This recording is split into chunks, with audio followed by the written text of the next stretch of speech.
Hey, Ben. Hey, Emery. Good to see you both.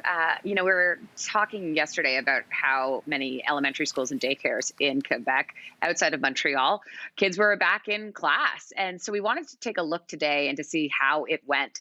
What did class look like? What did school look like?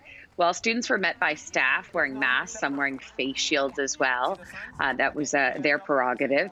Told, of course, to follow the socially distance, or I should say physically distancing rules. Of course, washing your hands frequently, they were doing that as well.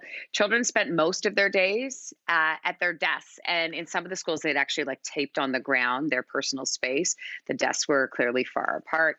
A lot of parents pretty anxious, as you could imagine, about sending their kids back to school. Let's take a listen to some of those. We're giving it a shot. I figure 35 kids for a month and a half is better than 170 in September. And he's only child at home, so he was anxious to come back. We'll take one day at a time, one episode at a time, and we'll see how it goes. They're limiting the classrooms to 15 students per class where possible. Also, when we talk about kids going back to school, we again are talking about elementary schools and daycares outside of Montreal. They estimated roughly 60% of students in Quebec were returning, aside from Montreal, returning to the classroom this week. A lot of parents, of course, opting not to. And the conversation, becomes around, I know I've had this with my friends as well. Even if the province says, okay, we're good to go, let's go back to the classroom, would you send your children back? The school environment looks a whole lot different, Emery and Ben. As we know, there's no gym, there's no cafeteria, there's no library, no sort of experience where you're having that shared interactive experience. And outside, oh, look there, you can see the classrooms and how the desks are separated. Also, think about recess. They had to kind of stagger kids, and then a lot of the equipment that they have on the grounds of the school itself, the kids weren't allowed to use. It's just an entirely different experience, and so a lot of people going, okay, I can school at home, what's better for my child? And it's obviously a personal decision. Look there, you look at the crossing guard there. It's so remarkable to see all of this.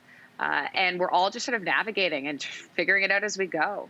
But a lot of parents are going to say to themselves, it might not be the same experience, but it's different from the experience that they've been having at home for 2+ months now. Yeah. And frankly, a lot of parents are holding on by a string right now, and they need the help. They need to know that they can offload that responsibility for a few hours a day so that they can then take charge of the other aspects of being a parent and being a caretaker. Yeah, and even Lindsey, and it's also important. Sorry, Amber. It's important to point out that PEI they did reopen for individualized schooling. So children that needed that individual attention always have.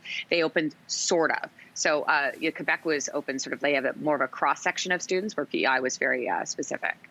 Some of the websites for those Quebec teachers, Lindsey, had gone on, and in the weeks ahead, they had put on the full gear to show some of their students. They said, hey, don't be alarmed. This is what we look like now. And one teacher saying, it's almost like the first day of school again. You've got to relay the ground rules. You've got to remind everybody that this is what it's like when you come back in, because it's new for everyone.